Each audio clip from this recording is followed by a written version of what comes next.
Frederick and his wife Catherine had not been married long when one morning Frederick went off to work in the fields. "Kate," he said, "when I come home I shall be hungry. Cook me something good and draw me a nice jug of ale." Catherine promised gladly. Near noon she put their only steak into the pan. It sizzled and browned beautifully and she turned it with care. Then she thought, "While that cooks, I'll fetch the ale." Down she went to the cellar and set the jug under the tap. The ale flowed, and Catherine stood watching until a sudden thought struck her. "Oh dear, the dog isn't shut up.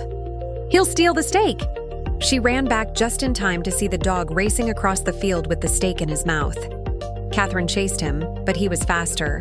"Well," she sighed, "what can't be cured must be endured," and walked home calmly. But the ale had never been stopped.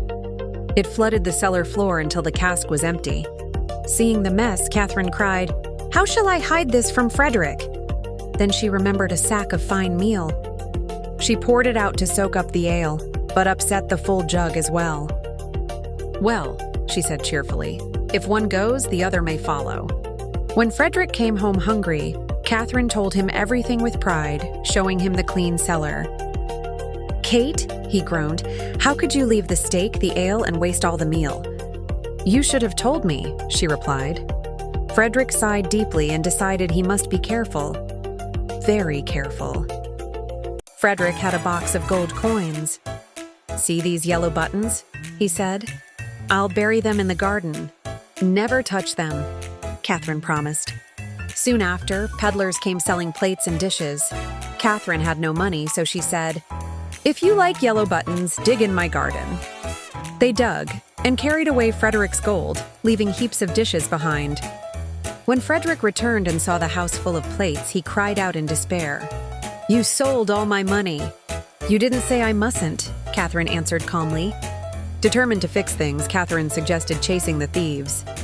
They set out with bread, butter, and cheese. On the way, Catherine noticed trees scraped by wagon wheels. Feeling sorry for them, she greased them with butter. One cheese rolled downhill. She watched it go, then sent the other after it. "They'll find each other," she said wisely. When she caught up to Frederick, she offered him only dry bread. "The butter and cheese?" he asked. "I use the butter for the trees," she said, and the cheeses ran away together. Frederick held his head in despair. Frederick suddenly asked, "Did you lock the house?" "No, you didn't tell me." He sent her back. Catherine locked the back door, but carried the front door with her. "This way," she said. "It's safest." Frederick stared in disbelief, but made her carry it. She tied the nuts and vinegar to it, too. That night, they climbed a tree in the forest. Below them, the thieves arrived and made a fire. Frederick dropped stones. "Must be morning," said the thieves. Catherine dropped nuts. "It's hailing," they said. She poured vinegar. "What heavy dew?"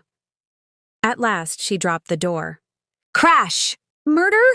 screamed the thieves, fleeing in terror, leaving all the gold behind. Frederick and Catherine climbed down, richer than ever. And Frederick learned this truth.